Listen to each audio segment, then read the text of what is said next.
So we talk about hacking the next generation and the cyber frontier. So with that, obviously, has to come a little bit of Star Trek, kind of the Picard face palm. Yeah, it's a little corny. We get it. And we use the word cyber, so Riker's kind of getting a little upset about that. But I promise you there won't be any more of the Star Trek kind of meme or references. It's really just to kind of get that out of the way. But, oops, almost forgot something. So my generation of techie people, we kind of remember in order to do something with computers, it had certain minimum requirements. Those requirements were things like reading. Those skills also included typing, patience, and a lot of that's changed specifically because of things like mobility and the consumerization of IT. There's a whole nother generation now who don't have that requirement at all. 492. Okay. And 1492. Is it okay to share your password with people? Yeah. I'm sorry, what'd you say? Yeah. Yeah, it's okay to share your password with people. So that's Benny the Destroyer. He got that nickname by giving Mommy's iPhone a bath. He thought it needed to be washed, and that was a $279 lesson for Mommy. But Benny's also destroyed many other things in the house and continues to do so. But a couple years ago, he barely spoke, just very few words. And when he got a tablet and started using it and then started verbalizing his passcode, it took about a good year and some few extra months before we kind of like retrained him on why that's really not a good idea, even though, 1492, big deal. There's nothing on there. It's a kid's tablet. It's, YouTube for kids and some games and stuff. But there is really a much deeper problem where parents are sharing their mobile devices with their kids, and it could be a corporate-owned device, or even if it's a BYOD-enabled device. There are many types of sensitive data on that device, whether it's in email, documents, what have you, applications. And they hand it off to their kids because it's become the electronic babysitter. And because of that low bar to entry for kids to be able to use these devices, we created, Hack for Kids. And a part of that, it's really kind of an incentive-based program to teach kids cybersecurity, internet safety and best practices, as well as STEM. But part of when I grew up and I played Dungeons and Dragons, right on, I would spend hours memorizing the tables and the matrices because it made the gameplay that much better. If you had to kind of pause and look things up, it slowed the game down and made it less interesting and less exciting. So there was an incentive. And that's what we do at Hack for Kids, is we provide some kind of incentive for them to want to learn really complex technology. I mean, mobile devices are pretty easy to use, but behind it is a lot of complexity. And I'm going to explain a bit more about how we're hacking the next generation through Hack for Kids. But before, when did we come up with this idea to create Hack for Kids? So back in early 2013, I saw a tweet by some folks you see there. I don't know if it's getting washed out by the light. But they wanted to have a kids-based conference in Chicago. I happened to see that, and I was like, this is awesome. Because since then, I published a book for kids. I've been active with my kids, teaching them technology and scouting. And it seemed like this was my calling. Inside of me was this kind of ember, a spark, that was just kind of smoldering. And this kind of started to fan it a little bit. And I contacted them and said, hey, I'd love to help out in any way. It was a really early stage, wanted to jump in. I didn't want to do any kind of leadership or anything. I just wanted to be there to help. And they were like, sure. So I was thrilled. So now that ember is smoldering and it's starting to get bigger and hotter. And then the board at ThoughtCon decided they didn't want to do a kids event, which was perfectly fine because it was being really kind of run by some people from the ThoughtCom board. And then all of that like excitement, because we already had a couple calls, we were starting to plan, all went away. And then it's kind of like, glum hit. And while just kind of, doing my day-to-day stuff, in 2014, we launched our first Hack for Kids. Thought about it, what to do, how to do it, who to do it with. Never ran a conference before. I've done other types of organizational activities, but never actually ran a conference and not knowing what's involved with that. So worked with some other folks, and we had a good showing, about 40 kids, total of about, say 106 people, including parents, the kids, volunteers, everyone. You can see here, this is just kind of some opening comments, and one of the staff is really busy on his mobile device, which really kind of tells you the era that we live in, because mobility is everything nowadays. I work for a mobile company, so I feel it personally on a constant basis. But we have a pretty broad age range. We have kids that we first were 8 to 17, because we wanted to give high school students an opportunity to learn more about technology. They were probably doing it already, but they might want to have done something with ethical hacking. And we wanted to make that available to them. But also, Benny is there, and he saw this homemade hack of some guy took a galvanized steel garbage can, and he turned it into a robot. Put like some Arduino. Can you guys see that? Okay. Arduino controllers. And Benny looked at this thing. It was bigger than him, but his incentive, I don't know if you could see it on the left, is a clear bucket of candy. So that helped Benny overcome his fears through the incentive of something sweet. But we now changed it to 7 to 17 because we found out that some kids who were being homeschooled actually were kind of going into 3rd grade. They sometimes are a little bit more ahead of the public school systems or private school systems, and we wanted to open it up to them. But we also do things with like, IEEE. These are snap circuits. I don't know if you're familiar with them. They're a lot of fun. I'll tell you more about them in a bit. We also did some stuff with 3D printing last year, and this one actually was kind of cool. A lot of the ideas, I wish I could take credit for it, is really coming from my kids and my kids' friends. One of them, we got an Arduino, showed him the blinky light, and my son was like, well, that's kind of cool, blink. Can you make it blink Morse code? He's right there, raising the bar on Dad. Yeah, sure. So I took him, we sat through it, started to create different types of functions for dot and dash, and then the alphabet, making it easier to read. And he was learning the whole, like, how basic programming works, which he's never really been exposed to before. And that kind of got him excited.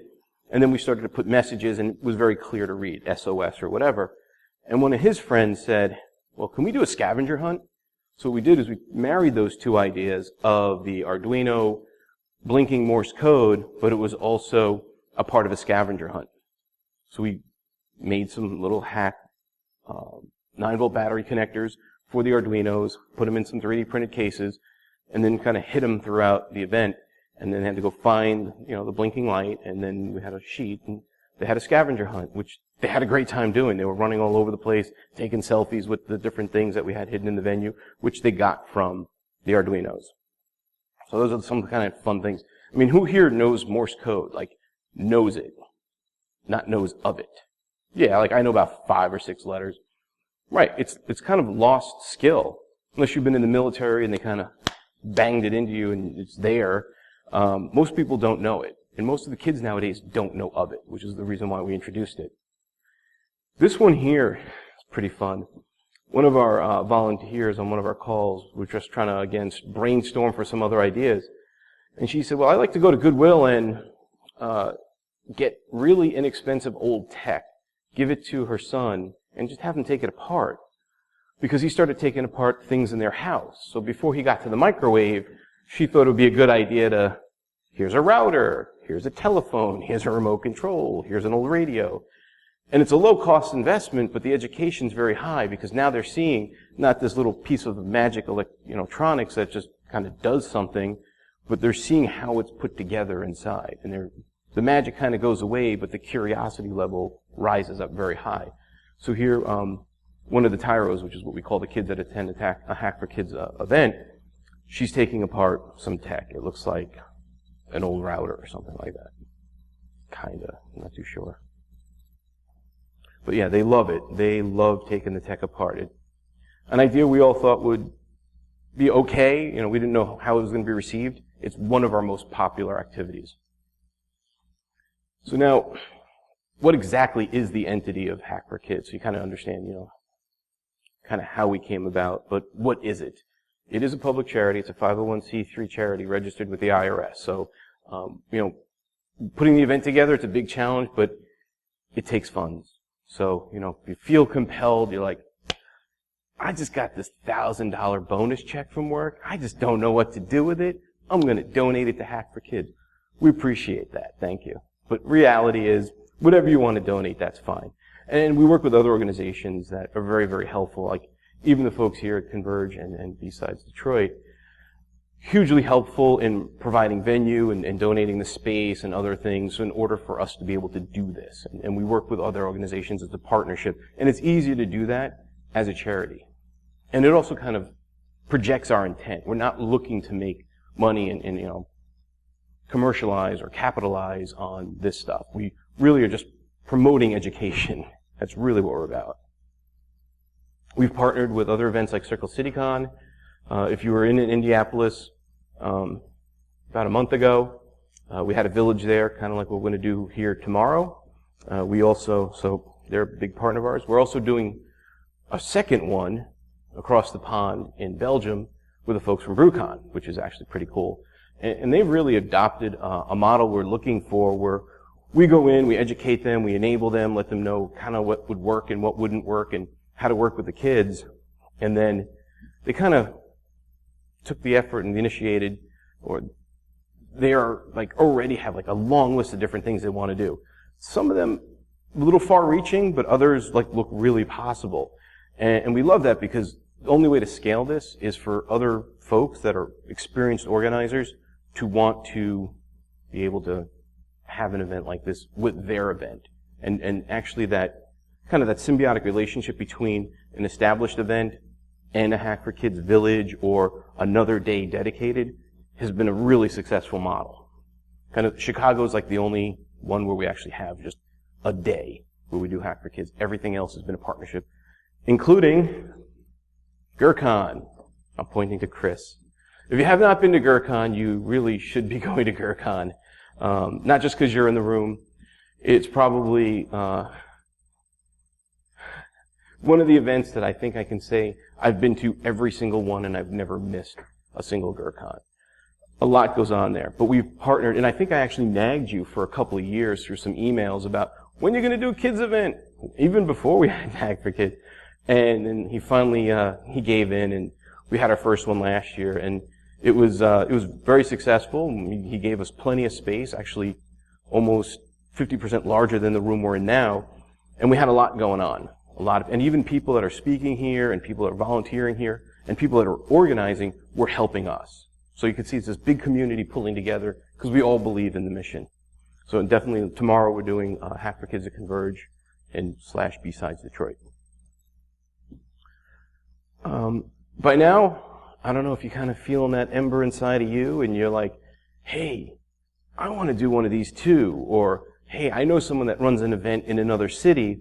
Maybe they can do one. Well, we are looking for people who kind of have that ember in them. There's a Google form. Don't bother writing it down. This Prezi is available online. You can just click on the link from there. But fill out the form, get in touch with us, and we can figure something out. There's a lot of people that come up to us and say, we want to do an event in their city. Fine, when? We'll get back to you. And that kind of ends the conversation, unfortunately. So kind of having that information in advance. When do you want to do it? Where do you want to do it? What other event do we want to do it with in conjunction on the same day or another day is very helpful information up front. I forgot to tell the joke before the punchline. We take security at Hack for Kids very seriously. Here's one of my kids playing a video game. And I put a little joke behind it, but it actually is one of the things that we take very, very seriously, but we do a fairly good job of kind of just integrating it and not making it so obvious. It's not like you're walking through TSA and make whatever jokes you want. It's an obvious thing. You're going through a metal detector. But because of the nature of kids and risk and all the risk that comes with, creeps out there, my kids go. I want to make sure my kids are safe. I know Chris's kids go. I want to make sure his kids and everybody else's kids are safe. So some of the things that we've adopted, because I don't know if you know the term scouter, it means an adult leader in Boy Scouts of America program. I'm a scouter now for about 5 years, so I adopted some of the practices from the BSA, and one of them is we never have one adult in the room with one or more kids. There's always going to be at least 2 adults. And there's a variety of reasons. It's not just to protect the kids, it's to protect the adults, right? We don't want anyone ever to have to defend their character. Even, they're there to help, and we want to make sure everybody has a good time and everybody learns. So we don't take volunteers off the street either. So you come up to me after this and you're like, hey, I want to volunteer. I get emails from people. I want to volunteer. And even some people in this room might know. They've asked me. I'm like, who do you know? How can I vet you? Do you do something with scouting? Because I know I have to do training with them every 2 years. It's a requirement. I've done stuff with ISC Squared, who's a partner of ours, and they do background checks, especially for the Safe and Secure Online presentation. There's other things like with athletics. If you're a coach and you're, say, a soccer coach, they make you go through training. They do background checks. If I can get a letter or something that states you're safe to be around kids, we still accept that with a grain of salt. Just I have a lack of trusting nature. But if you know somebody on the board of directors and you've known them more than like, hey, I met Bob at this conference and I see Bob every year for the past 3 years. Bob's a good guy. That's not enough. You need to know the person. We also take photography very, very seriously. I'm sorry with the mic. I keep moving and kind of keeps moving the audio. But what I mean by that is we state before the event, like during the opening comments, if you want to take a picture of your Tyro and there's another Tyro in the frame, politely ask them if they can, either you wait or you ask them to, hey, can you scoot over for a second? I want to take a picture of my kid. And, keep them out of it. And especially if you're going to post it to social media. We don't want people posting other people's kids online because maybe that parent doesn't want their kid's photo online or only they can do it. Here, one of our photographers that were on staff, they're instructed that if they take a picture that's front-facing, only I keep control of those. Anything that gets public, like this, would be something that's from like a side shot or the back where you can't really identify. Like, I don't know who this is. I honestly don't know this kid. But he's doing something there. He's playing with some snap circuits. He's shooting a propeller into the air. The Arduino scavenger hunt box is there. He might have been working with that. That's all we know. But the picture tells you a lot about what we do, but no identity is being revealed. And the photography even extends into the restroom, too. We tell people, you know what? Put your phone away. Take care of your business. Don't take it out when you're in the restroom. Male or female, doesn't matter. And if a kid's in there by themselves, turn around and leave. Wait for them to exit. We always want that 2-to-1 ratio, 2 adults to 1 kid. And even if you're on your phone just like, I'm having an awesome time at Hack for Kids, and you're tweeting it out, and you don't need to do that in the restroom. Somebody else might think you're doing something that you're not. And again, you have to defend your character. We have to confiscate your phone, make sure we delete the pictures, and even then, forensically, it could be recovered. But all of that, we don't want to do that. We want people to have fun. Here's another example, like, there's a picture of a Tyro, gender, I don't know. I actually do know this kid. Gender is unknown. So these are the kind of photography that we use. All you see is there's like a big hairy arm, so I'm assuming that's the Tyro's dad, and they're putting something together. They're building something. Last year, I'll get to this in a minute. Last year we wanted a new badge. First year we had paper badges, kind of first year, try to figure it all out, quick and easy. Last year, I think it was about 370 some odd hours of 3D printing in my bedroom while trying to produce a couple hundred, I think I produced like 250 badges of different colors. So yeah, a lot of noise at night. Each badge took about 58 minutes to print, excuse me. Yeah. They were not like 90% solid, but they were pretty solid because we wanted to make sure that they were durable, especially with the clip. We didn't want the tops to break off. And they were reasonably thick. I mean, they were probably about that big. And we made different ones for different locations. So when we went to GurCon, there was one that said GurCon. When we were at BrewCon, it said BrewCon. So we tried to really customize them, spent a lot of time doing this. You could see the gliders on there. And then this other symbol, like the arrow pointing down, actually, we created a symbol called the Tyro Symbol for them. So this way, like the badge, it was pointing down, but when they held it up, it was facing the proper direction for them to be able to see it when they pick it up. And what the Tyro Symbol is that arrow is, if you've ever seen the Nordic runes, there's one symbol, it's like an arrow, it's called the Tyr, T-Y-R, and the circle completes the word Tyro, but the circle also, and the Tyr symbol is like strength and warrior, and then the circle is representing the unity of the hacker community. Don't laugh, Chris. And and the hackers' never-ending like thirst or quest for knowledge. Like once we figure something out, and you're like, oh, cool, I changed it. Like we keep changing it, pushing it further. We don't stop. So that's their symbol. Why and where? Hack for Kids. So why? There are other events out there. This was not a unique idea. There are other great events out there, I should say, like Roots Asylum, formerly known as DEF CON Kids. And there's also, there was Hack Kid out of San Jose. And what they both have in common is they were very West Coast based. I live in Chicago. I'm originally from the East Coast, but I've also met a lot of friends in the InfoSec community in the northern Midwest. As you can see, it's a pretty big community. There's a lot of folks. And it's also a pretty small community. A lot of people know each other. And because of that, we were able to have events in places like Chicago and Grand Rapids and now Detroit and Indianapolis. So we're really kind of looking at this a bit more globally, at least Northern Hemisphere.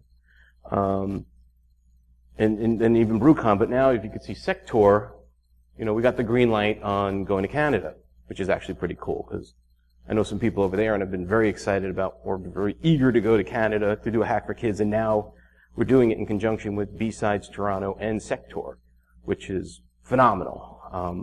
We're hoping that's going to be a really nice, huge event. But, we want to go to other places. We want to do more, but it's hard to scale. So we need to find the right people in the right places to do this. We want to get further south in this country. We've spoken to people in Atlanta and Dallas and Raleigh. And again, it doesn't always pan out. It takes a time investment on both sides. They want to do it, but they got to also get involved and help.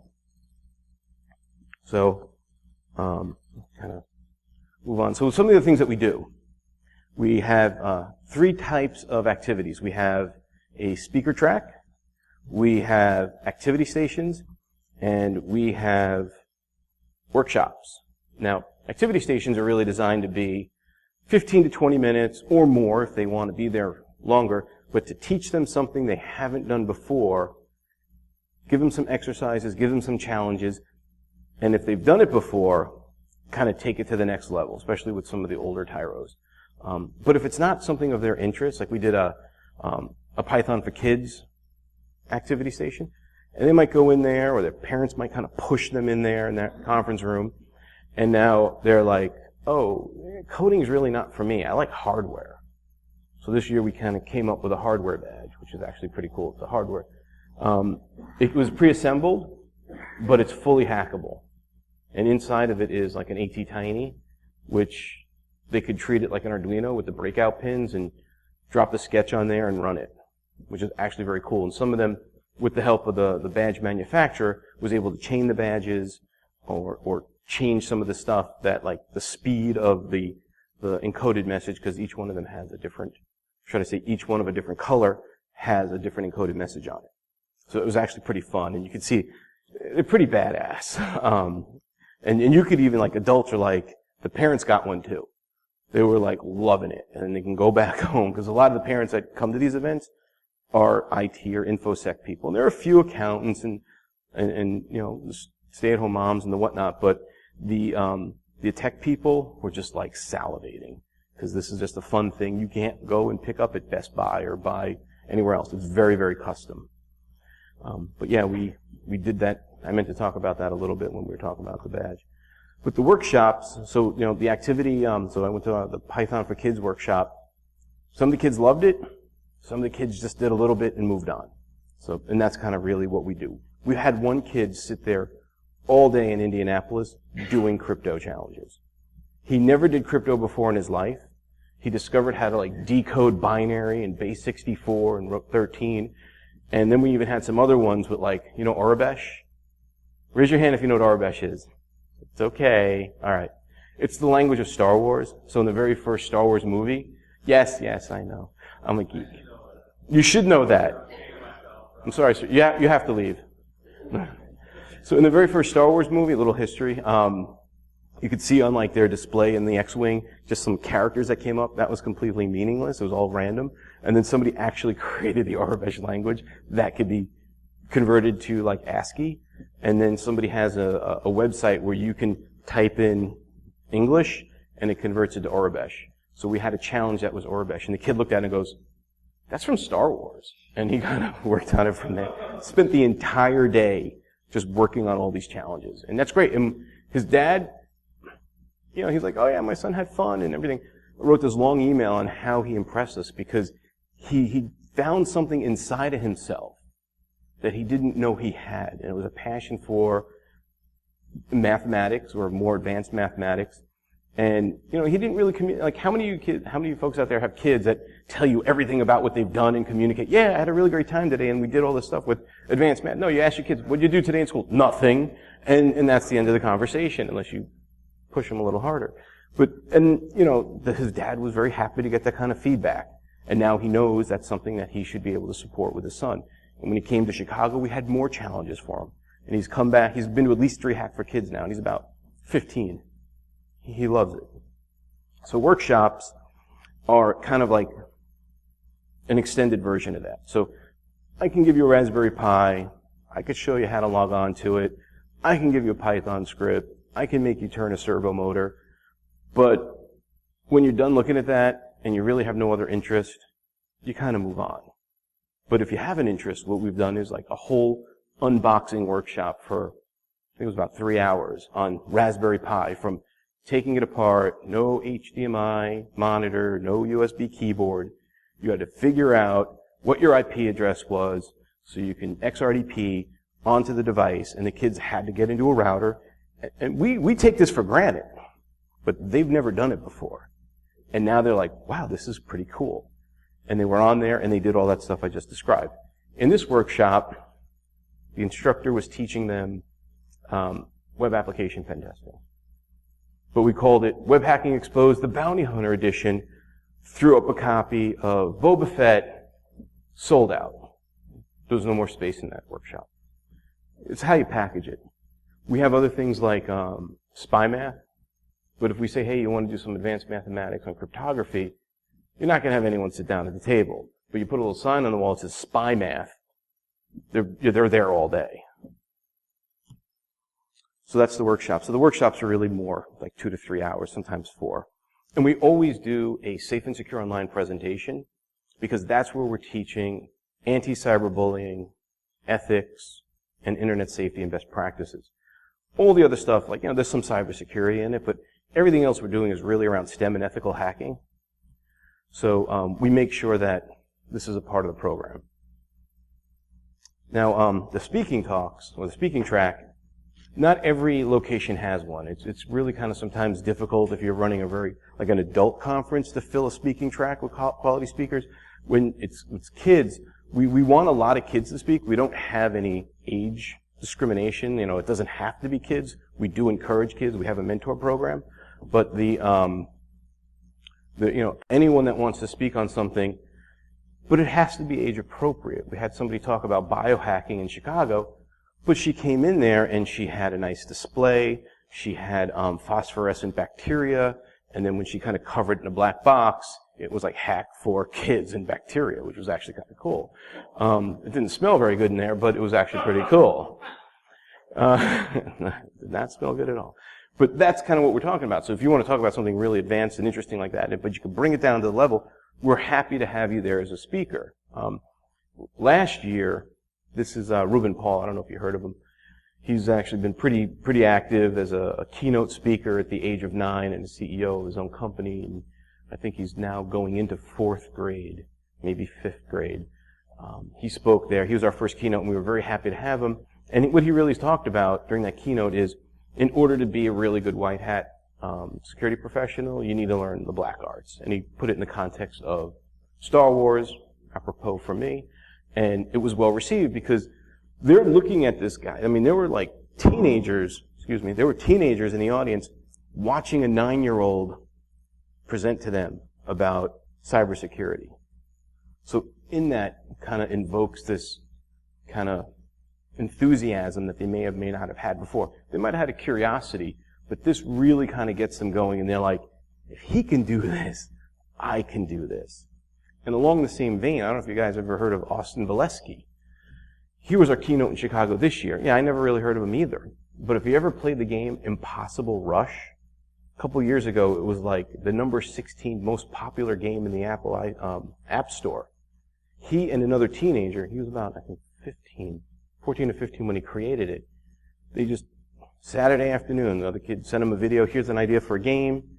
Austin wrote the code, published it. Within a month, 100,000 downloads.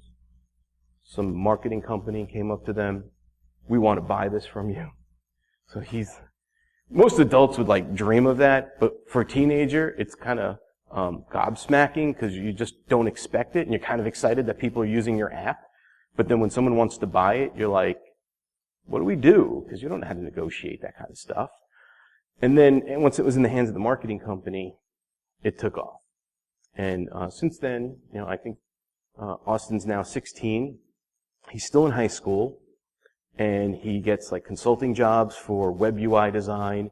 He flies to Israel. He's been flown out to Google and Apple's headquarters, and he gives keynote presentations, not just for us. That's how I met him. He was at some other student and technology event in Illinois, and it's like, this kid's awesome. So the idea behind having him present is not just because he was awesome, and he was a really nice, polite kid. He was like, very cool kid. Just hearing his presentation, I wanted to make iOS apps. And I've done a few little hacks here and there, but I'm like, God, this is awesome. I want to do this. If he could do this, I can do this. So then I like to put myself into other people's shoes. I go, well, what if I'm like a 10-year-old watching his presentation? Because they were 10-year-olds. There were a lot of middle school kids, 11, 12. And what if they wanted to learn how to make an iOS app? But they go home, their parent runs Windows. You can't run Xcode on Windows. You could try to make a Hackintosh, but it doesn't always work. Really, not too many choices, and all of that inspiration and passion just kind of flies away. And then they get bummed out, and computers suck until they decide to play Clash Royale or something. Or Pokemon Go. Then they want to make an app again, but they don't know how to, and their parents don't know how to. So what we did this year in Chicago is Austin gave his talk in the morning, and then after lunch, he did a 2-hour workshop on how to just build a calculator app. You got to start somewhere. But they loved it because it really kind of reinforced what he talked about. It gave them an opportunity to learn, and it was very, very well received. So that's kind of some of the stuff we do. We like to talk about it and then do it. How many times you guys go to a con, you watch somebody talk about a tool or something like, yeah, I want to go use it, and you never really do. I know that happens to me every con I go to. So we want to be able to give the kids the opportunity to do that. And we did that also in Chicago every year. Activity stations, I'll be briefer on this. Here it was a STEM project to build a catapult out of popsicle sticks, glue gun, paper, plastic spoon, and rubber bands. And all we gave them was a picture. No step-by-step instructions. Here's a picture. And some of it had some build challenges, which were kind of obfuscated by the back of the picture because you couldn't rotate it because it's just two-dimensional. And they had to figure some of that out. Like, if I glue the crossbars on, how do I wrap the rubber band around a crossbar and attach a spoon if it's already glued to posts? They had to figure that out first and then glue the piece on. But not all of them did, but that's okay. You can still kind of get around it. And what I thought was really awesome was a lot of them built their project and then had competitions on who could send like a ball of paper the furthest. And then they would tweak their project a little better to have it send something further.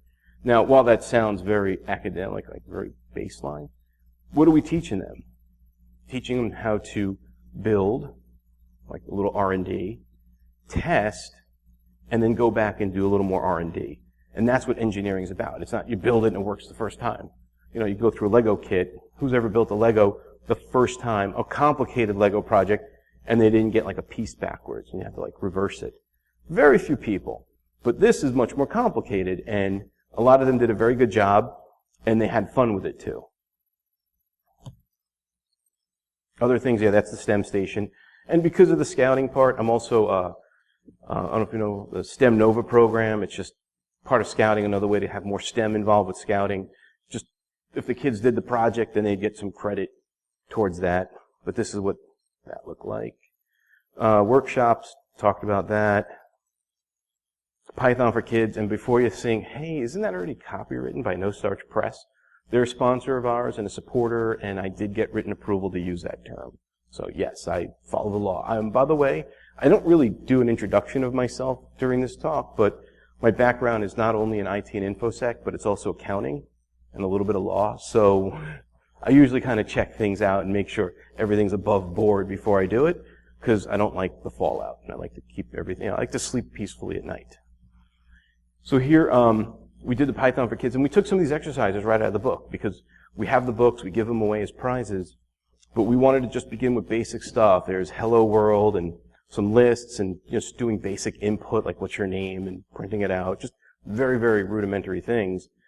And then we started to give them challenges, like the Dizzy Turtle. It's basically a for loop, just to kind of go around and draw it. But then they changed the speed, or they tried to do different things that were fun, which was cool. And then the favorites, kind of build two lists and merge them. And then Fibonacci series.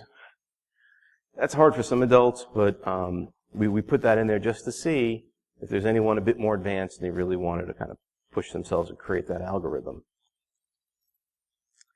So what we try to do, it looks a little paltry, we have a library online on our website, h4k.kidz.com. Go to the library.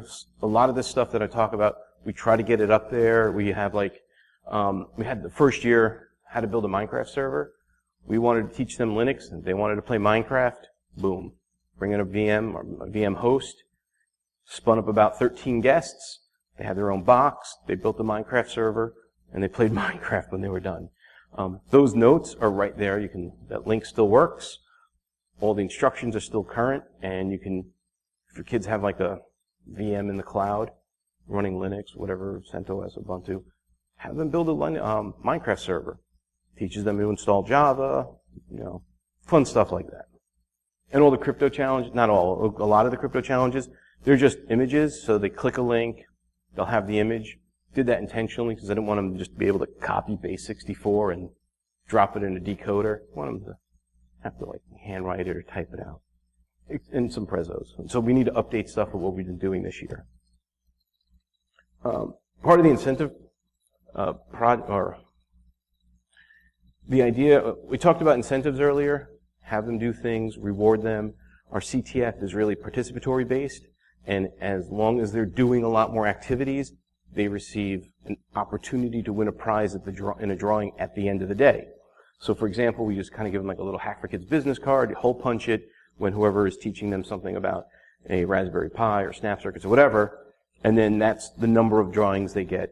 And we just have a Python script that puts like, Bob, six chances, and then it just goes and randomly grabs them. And everybody gets a chance to win once. So this snap circuit kit was donated by the company called Alinco that created snap circuits. Fortunately, they're nearby. They're in Wheeling, Illinois, which is very close to me, so I got to go check out their warehouse, which if you're into hardware and soldering, it was like paradise. This place was phenomenal.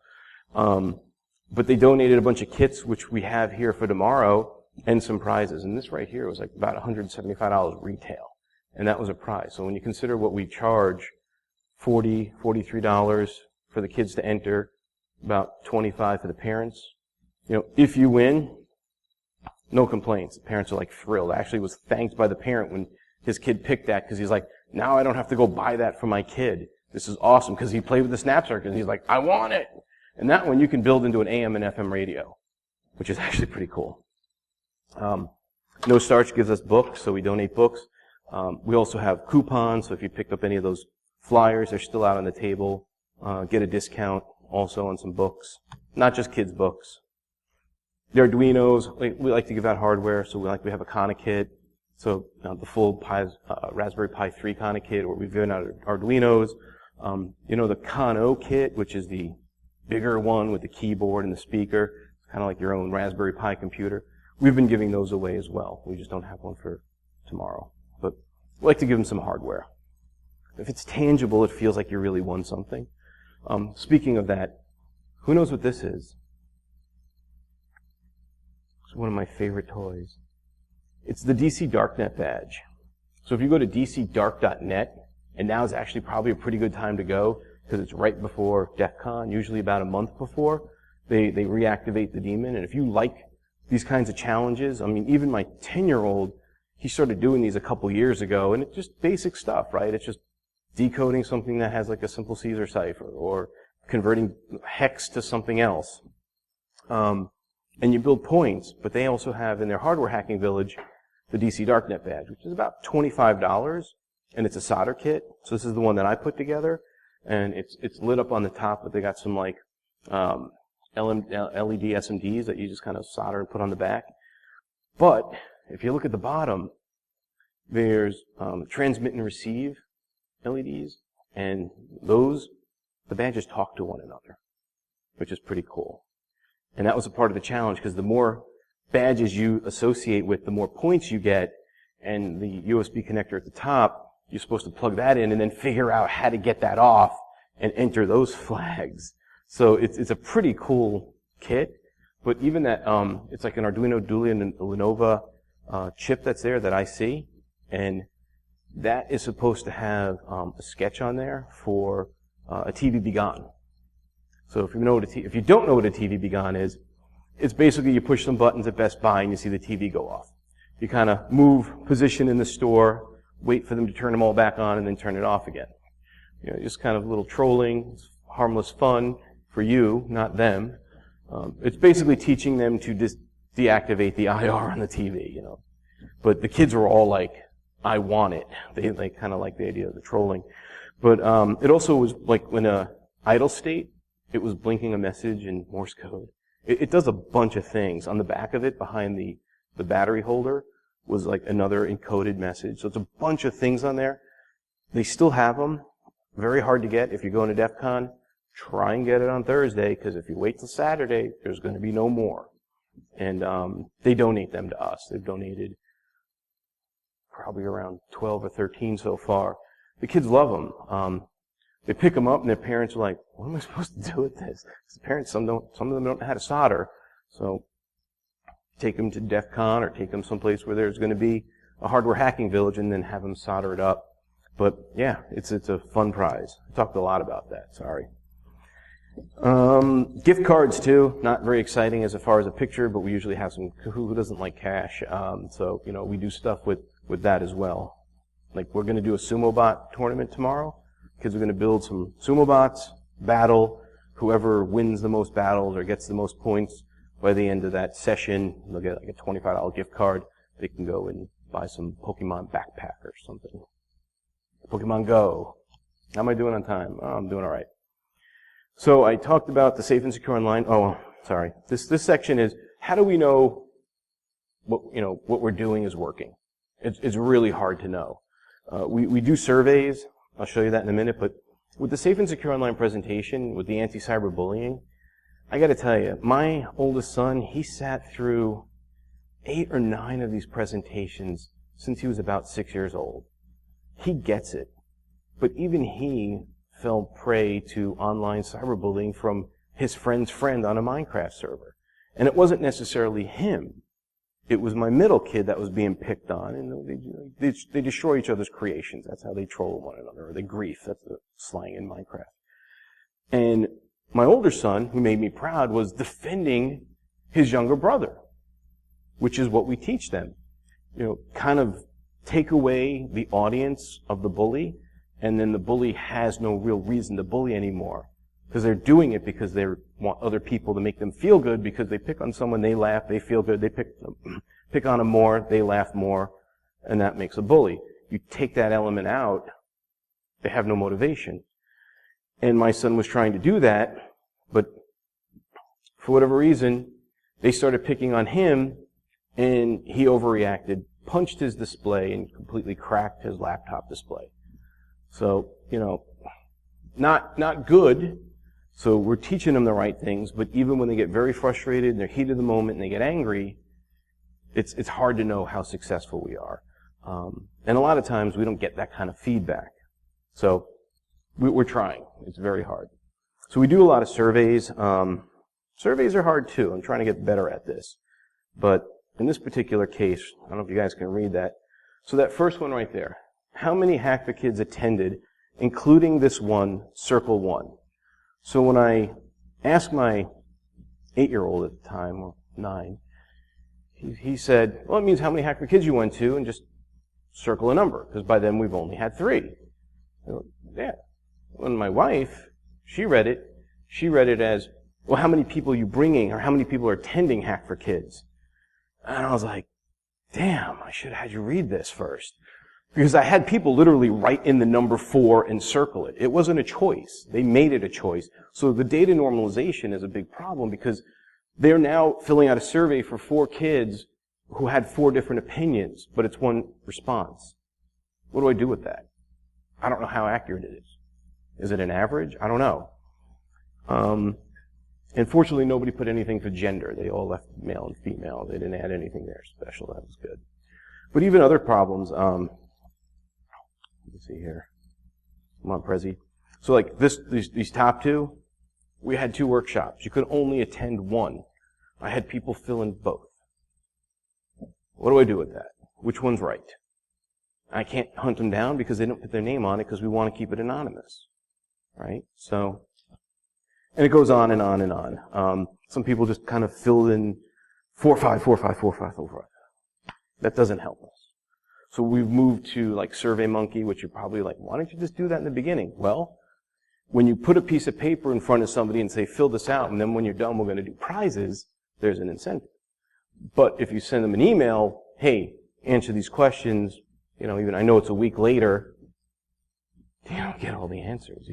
I think I've had 6 people so far respond from our Chicago event, which was 2.5 weeks ago. So it's like, what do you do with that data? It's a smaller representation of the population. You try. Now, this is really my weak attempt at creating an infographic when infographics are cool. So please be kind. Looking back at 2015, kind of give you some numbers. We had 53 kids registered. 53 kids showed up. That's pretty cool. That is really cool. Our first year we had 40 registered, and we had 38 show up. Now, if we made it free, like the state of Illinois wants us to do in order to recognize us as a true charity and actually, making a charitable effort to the community, we would get probably 150, 200 people registered and still probably have 50 people show up. But we would order 200 sandwiches. We would order 200 shirts. We would get 200 badges. But there's no state of Illinois saying, well, we'll make up the difference. So it's something we have to do. Nominal fee, it's below our cost, but you could see the attrition's very low. Gender breakdown.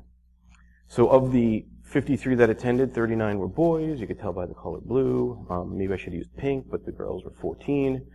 That have previously attended a Hack for Kids. The first line with 36, that was their first. So last year, our second year doing this in Chicago, we had a lot of new attendees, new participants. The 2 and 2, that was their second time attending a Hack for Kids.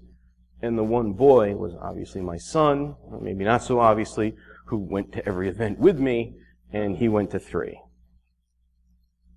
It's kind of interesting. And then the age range, because This is another hard thing. I see some of these events that they're for 5-year-olds and 6-year-olds.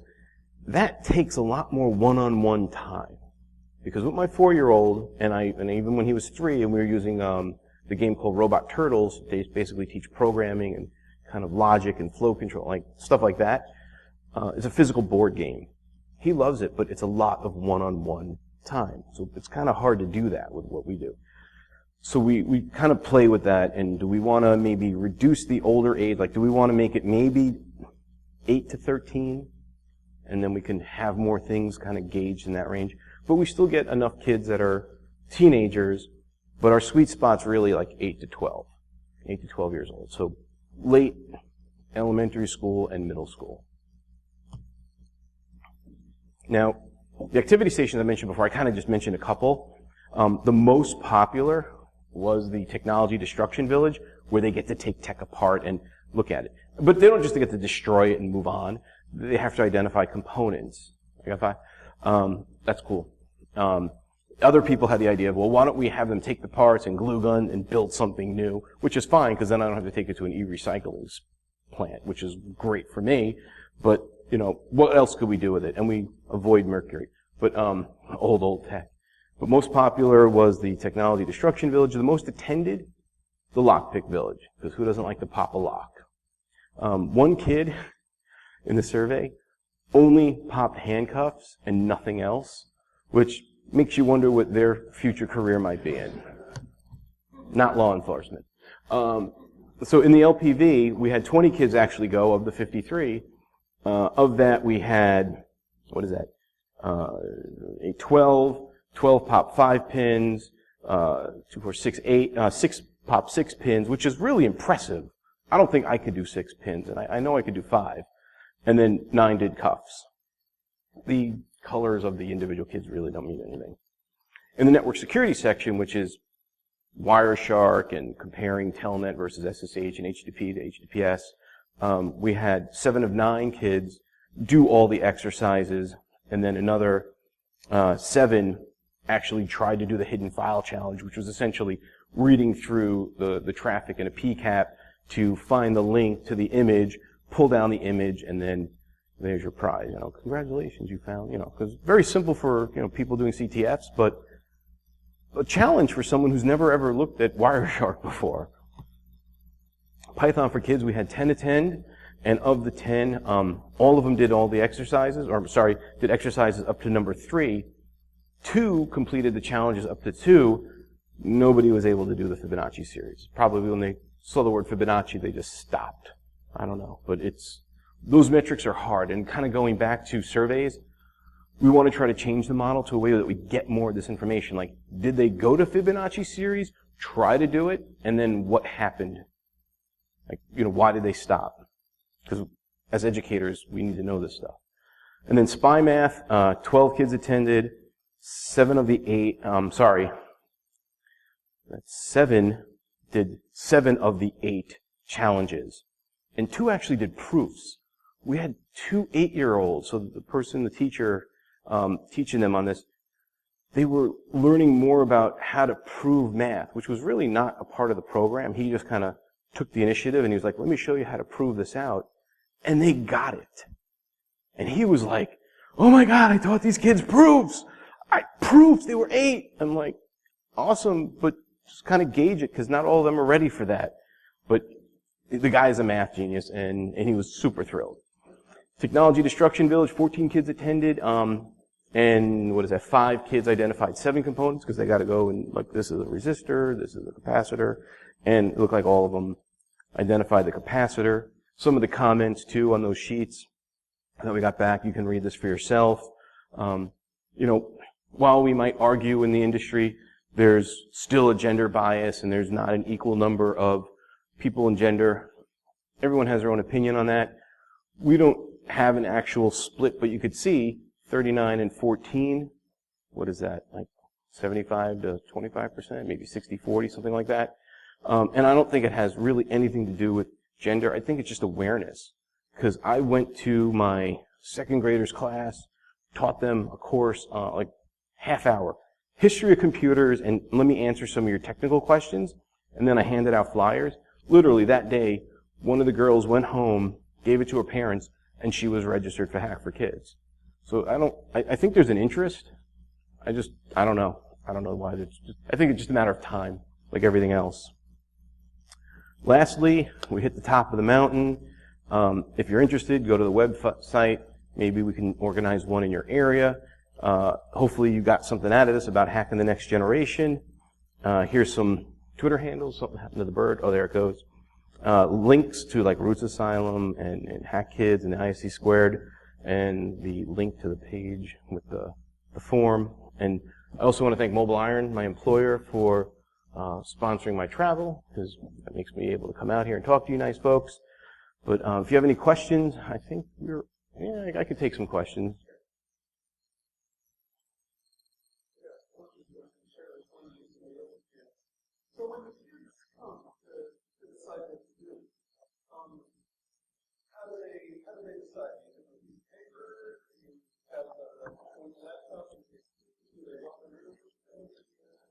Yeah. We don't really believe in having a structured program like when they go to school, school tells them what they have to learn. We want them to learn the way they want to learn, and we want them to do it however they feel comfortable. So for example, if they walk in and they're like, oh my God, there's 8 tables to choose from, I don't know where to begin, and when they actually look at the table, they might see snap circuits and just go. So they get to choose. And there's somebody to kind of take them through the exercises and challenges. Or they might just see somebody sitting there with a laptop and these little tiny computers, Raspberry Pis, and a little servo motor, and they might, that looks kind of cool. Tomorrow, we're doing it a little differently, just because we didn't get enough volunteers. We're actually going to go more through series, kind of traditional classroom style, just because it takes a lot of bodies to do that. But yeah, it's really up to them. And with the laptop, we do have an online CTF. So ctf.hackforkids.com. Even if you're not a kid and you want to do the challenges, that's fine. You got to be present to win. And if you go, yeah, I won, that's me, and you're like over the age of 17, you're disqualified from a prize. You can still brag that you won and you beat a bunch of kids, but that's up to you. Yeah, tough guy. What's your next question? I'm going to break this down for the next speaker, but I can take questions.